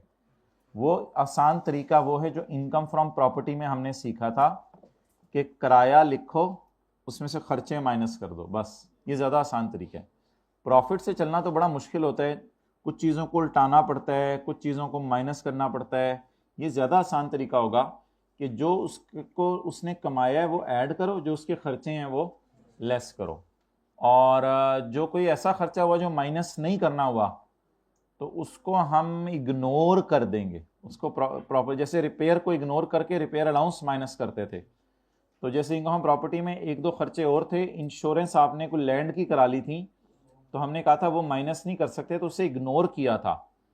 आपको पता है जब हम प्रॉफिट से चलते हैं तो फिर जो गलत खर्चा रिकॉर्ड हो गया होता है उसे ऐड बैक करते हैं, क्योंकि वो माइनस हो गया होता है। तो आज हम चलेंगे ही किससे? सेल से। तो जैसे प्रॉपर्टी के चैप्टर में रेंट से चलते थे और अलाउड खर्चे माइनस करते थे, तो आज भी उसकी क्लिनिक के रेवेन्यू से चल के अलाउड खर्चे माइनस कर देंगे, तो उल्टाने वाला चक्कर ही नहीं है। तो दिमाग की वो वाली खिड़की ना खोलें जो ज्यादा सोचती है, कम सोचने वाली खिड़की भी खोल के गुजारा चलेगा आज। इनको हम प्रॉपर्टी का पैटर्न जहन में रखना है, gross receipt less allowed expenses बस is equal to business income. So that is the most easiest format of doing numerical. So let's start. Summary of his receipts and payments for the latest tax year is as follows. Consultation fee, कुछ लोगों ने सिर्फ आंखें दिखाई, उससे इसने 44 लाख लिए। कुछ लोगों ने जब आंखें दिखाई तो डॉक्टर सोना ने कहा आप लेट जाएं, उसकी आंख का ऑपरेशन किया डॉक्टर सोना ने, उनसे 39 लाख कमाए। तो कुछ से 44 लाख। इज इट सोना? सर्जरी खड़े हो जाओ, तुम्हारी सर्जरी होने लगी है। अच्छा जी, अजीब बोंगी मार रहे हैं।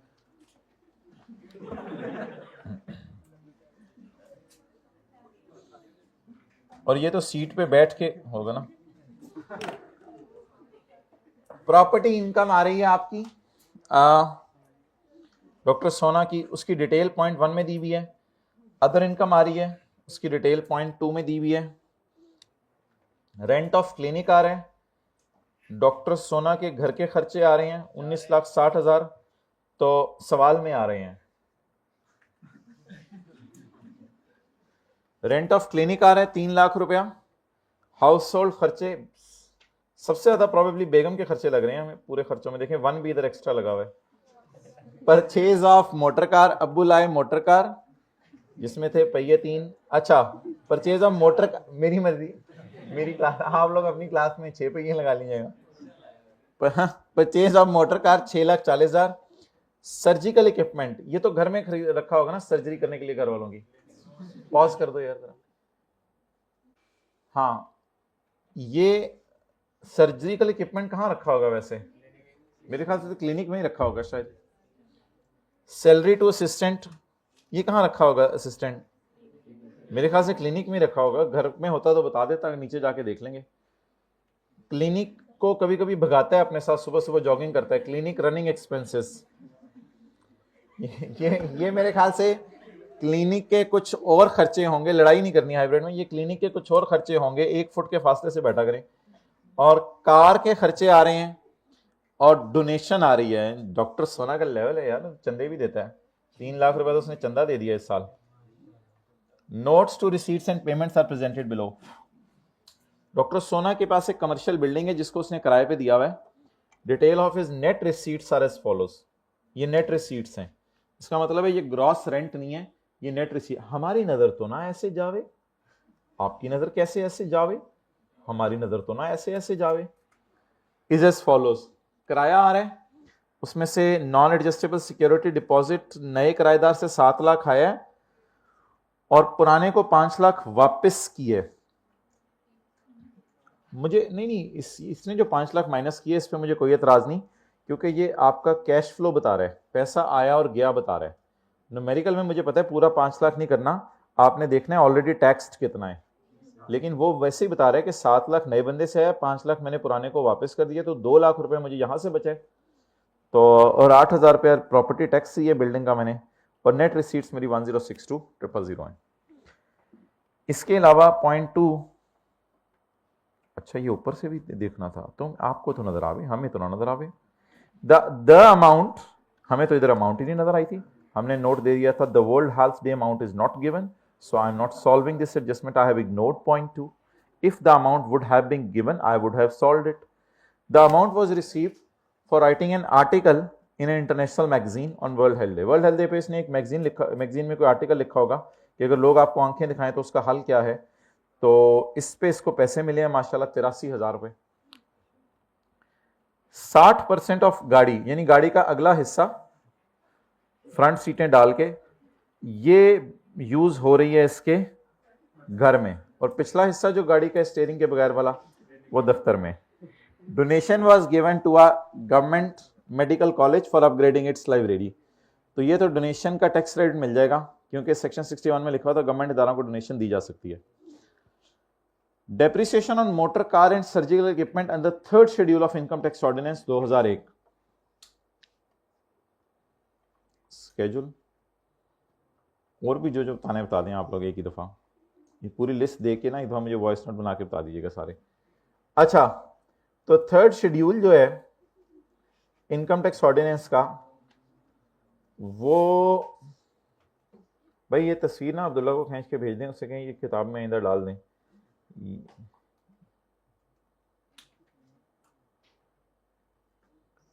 ये है third schedule income tax ordinance का।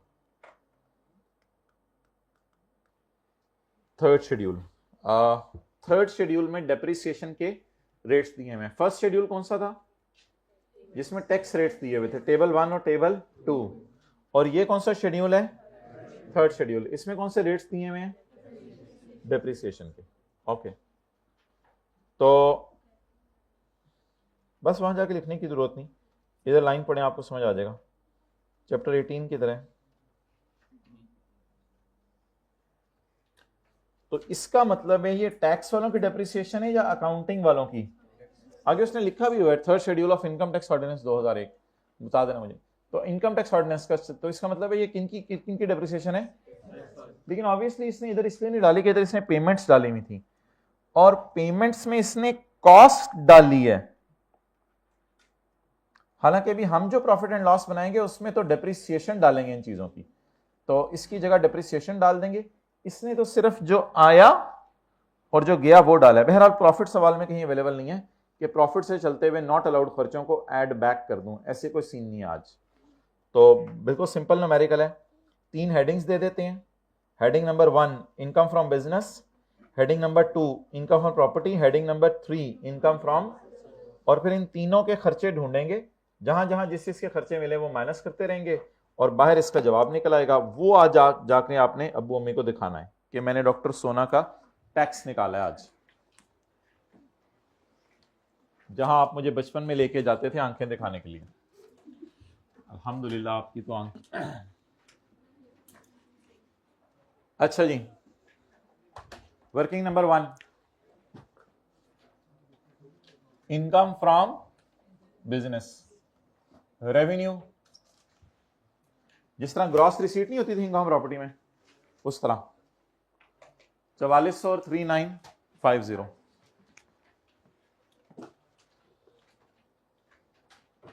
बोले तो आप कहीं बुलवाएं तो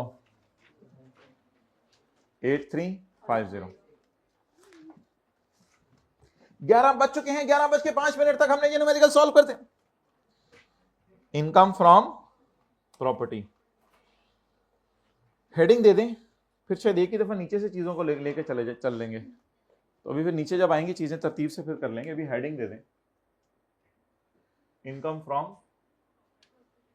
property. A sort of wastage of time today, but let's waste time together. And the third is income from other source.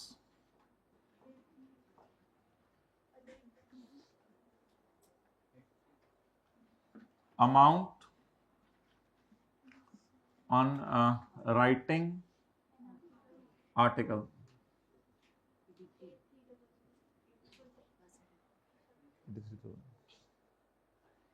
तरतीब से लेके चल रहा हूं ना चीजों को।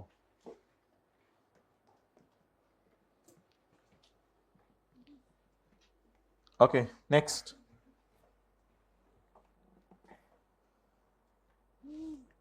क्लिनिक का रेंट कहां माइनस कर दूं? बस बिल्कुल प्रॉपर्टी के चैप्टर की तरह चले ना, सेल में से खर्चे माइनस करते रहे। यहां से माइनस कर दें रेंट क्लिनिक का, कितना? 300।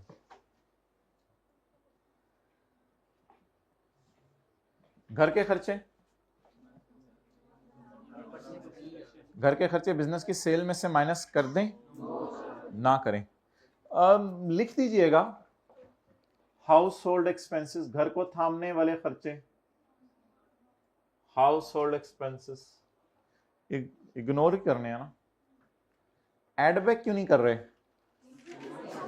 प्रॉफिट से नहीं चल रहे ना, तो सेल से चलना तो आसान है, जो माइनस करना है वो कर लो, जो नहीं करना वो ना करो, तो जो करना है वो कर लो।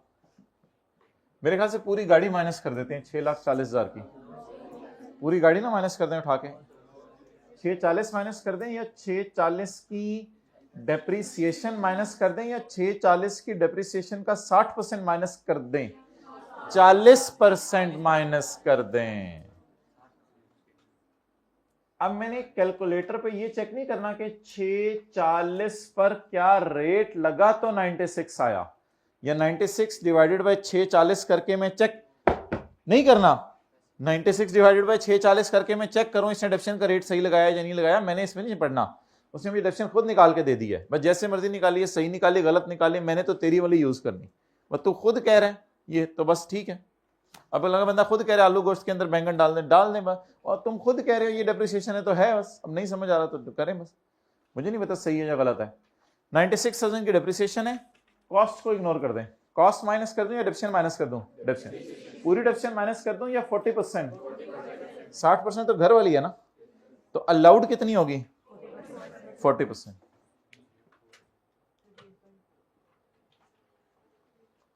नाइन्टी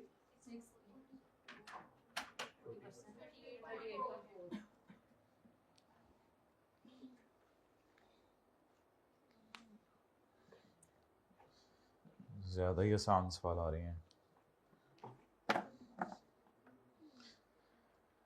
सर्जिकल इक्विपमेंट माइनस कर दूं या सर्जिकल इक्विपमेंट के डिडक्शन माइनस कर दूं, पूरी माइनस कर दूं या थोड़ी सी माइनस कर दूं, लिखा हुआ है इस दौरान साल बीवी बच्चों की सर्जरी की है, नहीं लिखा हुआ,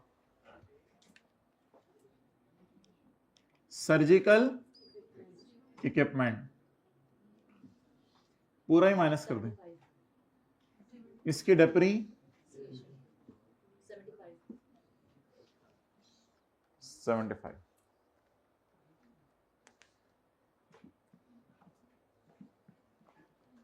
आगे चलें, असिस्टेंट को घर में रखा होगा या दफ्तर में, मुझे तो दफ्तर में ही लग रहा है, वरना डोमेस्टिक असिस्टेंट लिखा होता अगर घर में रखा होता तो। जी असिस्टेंट की तनख्वाह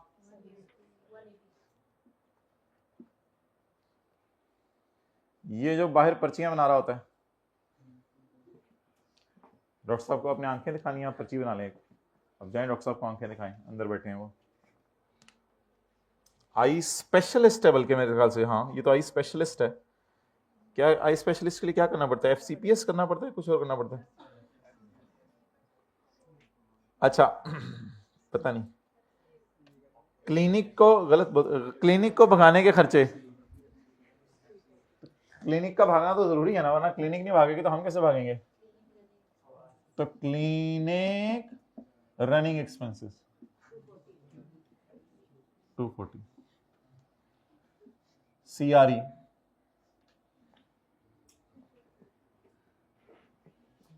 यही से हमें भी आदत पड़ती है एब्रीविएशन यूज करने की, फिर ये हमारा फ्यूचर बर्बाद होता है।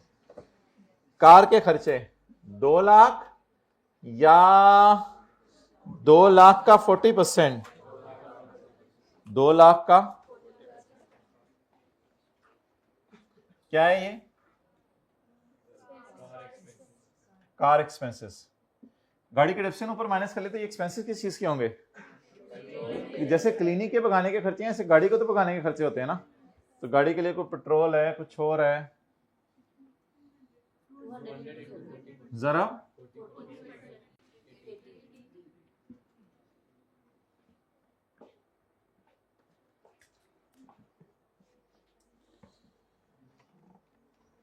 डोने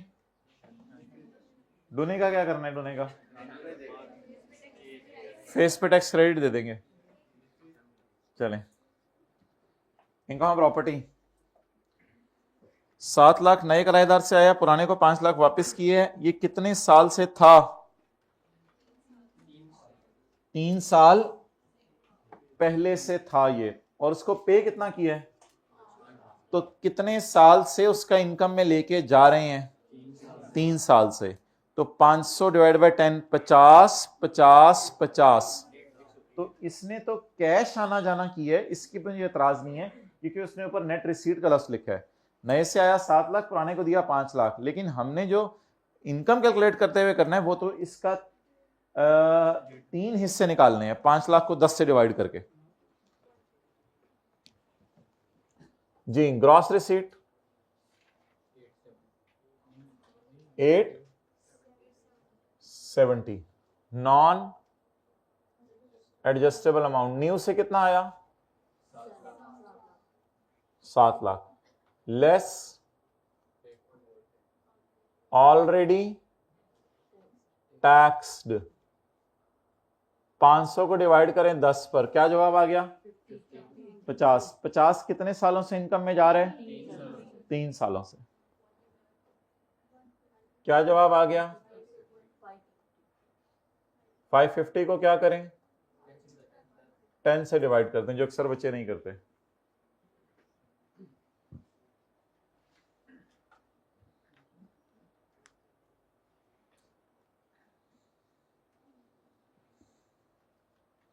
तो आसान फॉर्मेट था ना आज, जैसे रेंट में से खर्चे माइनस कर देते थे प्रॉपर्टी के चैप्टर में।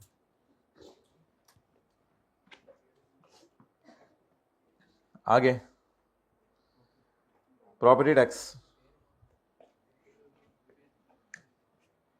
टोटल, ठहर जो ना, टोटल दिखा लें दो, वो चढ़े repair allowance, height of anything, repair allowance जी 180, प्रॉपर्टी टैक्स 7, ज्यादा नहीं हो गया? 740,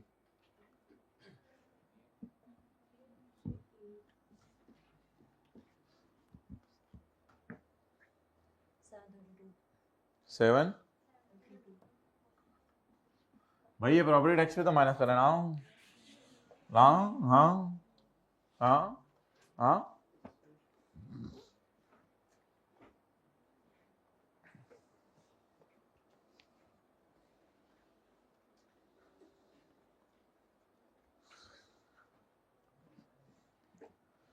तो इधर उधर की ना बात कर, तो बता तेरा कल का दिन कैसा गुजरा। बस ठीक है, अब इसका सोल्यूशन मैं आपको दिखा देता हूँ। फेस, इसका फेस क्या बनाना, 3 फिगर्स को जमा कर देने, टैक्स रेट माइनस कर देने, टोटल बता दें 7 4। सो मुझे ये काफ़ी ज़्यादा आसान न्यूमेरिकल लगे एज़ कम्पेयर टू इससे पहले जो हम बिजनेस के न्यूमेरिकल कर रहे थे, क्योंकि उसमें काफ़ी सोचना पड़ता था, इसमें सोचना नहीं पड़ा। तो ये आसान चीज़ रेंट के लिए रखी हुई थी। मुश्किल चीज़ का बंदा आदी हो जाए तो आसान चीज़ तो ज़्यादा ही आसान लगती है। लिखें, इस सवाल में प्रॉफिट गिवन नहीं था, इसलिए हमने क्वेश्चन के ऊपर लिखिएगा किताब पे। इस सवाल में प्रॉफिट गिवन नहीं था, इसलिए हमने सेल से चल के खर्चे माइनस किए हैं। इस सवाल में खुली जगह छोड़ी है, इसलिए मैंने नीचे। इस सवाल में प्रॉफिट गिवन नहीं था, इसलिए हमने सेल से चल के अलाउड खर्चे माइनस कर दिए हैं।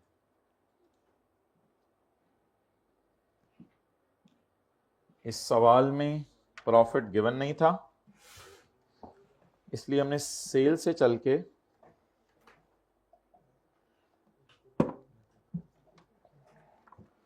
अलाउड खर्चे माइनस कर दिए।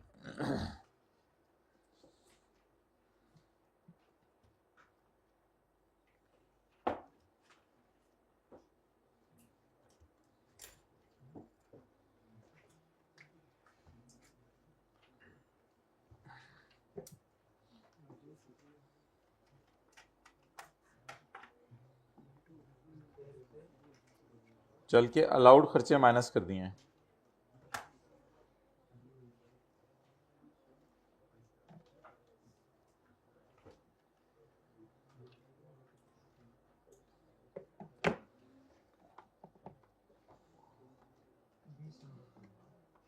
ओहो, 20 नंबर का नहीं, ये तो अब 7-8 नंबर का आएगा, तो बहुत पुरानी बात है। अच्छा, जी निकालें भाई चैप्टर 18। यार यही मसले नहीं खत्म होते।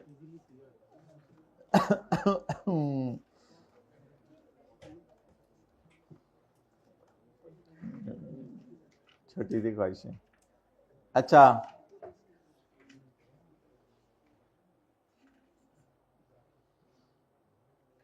जी my dear, what is income from business? Bowling. What is income from other source? 83. What is income from property? What is taxable income? Tax लगाएंगे और फिर क्या माइनस कर देंगे? ये assumption देनी है, दे दें, नहीं देनी ना दें। It is assumed that charitable donation is paid through cross check। मेरा नहीं ख्याल ये बस assumption देने की जरूरत है। उसने नहीं लिखा हुआ तो या तो वो लिखे ना मैंने कैश से दिया फलां चीज से दिया, फिर तो बात समझ आवे, वरना तो ठीक है, फिर इसको इसी तरह समझ लें।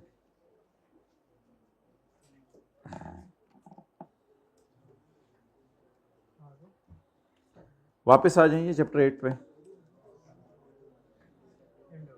वापस आ जाए माय डियर चैप्टर 8 पे। Why you are too सुस्त and lazy and the sort of अजीब people। पहुंच गए? नहीं पहुंचे? पहुंचे यार जल्दी। कितने सीधे लोग हैं। बुकें बंद कर दी हैं।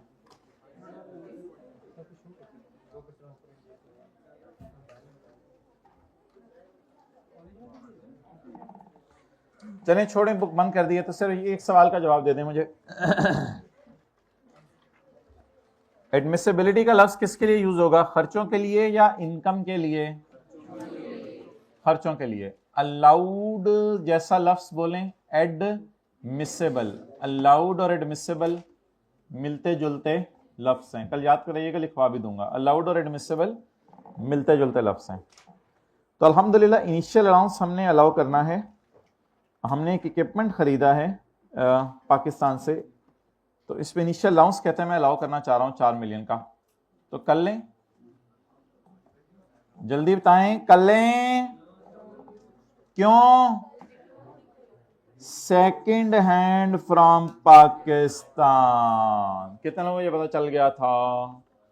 सेकंड हैंड फ्रॉम, अगर एक इक्विपमेंट आप सेकंड हैंड खरीदते जो पाकिस्तान से है, उसमें इनिशियल अलाउंस माइनस करने की इजाजत नहीं है। चलो भाई खामोश हो जाए जरा, एक और मिनट करिए। फरमाया कि जिस वक्त अल्लाह रब्बुल इज़्ज़त ने जब से दुनिया को बनाया है, इसके अंदर जितनी चीज़ें हैं उनमें से अल्लाह ने किसी को भी मोहब्बत की निगाह से नहीं देखा सिवाय जो आमाल हो रहे हैं। और ख़ुद फरमा रहे हैं कि दुनिया मच्छर का, कहा जा रहा है कि किताबों में आता है दुनिया मच्छर का पर है और मकड़ी का जाला है। अब किसी के पास अगर मिसाल के तौर पे 10 कनाल का घर भी आ गया या किसी के पास बहुत बड़ी सवारी भी आ गई, तो अब अंदाज़ा लगा लें कि उसे मच्छर के पर का कितनावां हिस्सा मिला। और नबी सल्लल्लाहु अलैहि वसल्लम, अगर ये दुनिया ही महबूब होती अल्लाह को, तो फिर सबसे पहले नबी सल्लल्लाहु अलैहि वसल्लम के घर वालों को मिलती।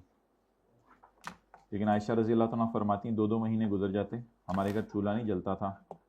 और फ़ातिमा रज़ी अल्लाह तआला के घर अल्लाह के नबी दाखिल हो रहे, मैं या रसूल अल्लाह खाने को कुछ नहीं है। पूछा हसन हुसैन रज़ी अल्लाह तआला क्यों रो रहे हैं? मैं खाने को कुछ नहीं है। हालांकि अली रज़ी अल्लाह तआला इल्म का बाब उनको कमाना भी आता था, लेकिन उसके बावजूद दीन को सीखने फैलाने में इतने लगे हुए थे कि घरों में फाके भी आ गए, उनको अल्लाह के लिए बर्दाश्त कर लिया।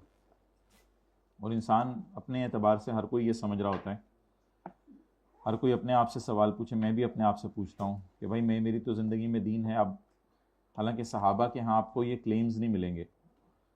कई लोगों से बात करना से लगो ना, वो फ़ौरन कहते हैं भाई मुझे तो पता है, किसी और को जाके बताओ। तो सहाबा के यहाँ ये क्लेम नहीं मिलेंगे। सहाबा सब कुछ करके भी एंड पे ये कहते थे काश हम कोई मट्टी का डला होते, काश हम इस दुनिया में आई ना होते। और जितनी भी मेहनत करने के बाद, हत्ता कि हुज़ैफ़ा रज़ी अल्लाह तआला अन्हु को जब नबी सल्लल्लाहु अलैहि वसल्लम ने मुनाफिकीन के बारे में बताया, तो एक सहाबी जाके उनसे पूछ रहे कि आप मुझे ये मत बताएं इसमें कि ये किस किस के नाम आपको बताए हैं, बस ये कहीं देख के ये बता दें कि मेरा नाम तो नहीं कहीं इसके अंदर बताया हुआ। तो वो सब कुछ करके भी डिससेटिस्फाइड थे, पता नहीं मरने के बाद क्या बनेगा। तो हम पता नहीं क्या एक धोखा सा लगा हुआ है हमें, हम तो बहुत नेक हैं और हम तो सब कुछ कर लेते हैं। तो इसलिए माहौल ज़रूरी है, कल आपसे शेयर हुआ था, तो इसलिए कोशिश करें। ठीक है, ऑफ़ कर दो।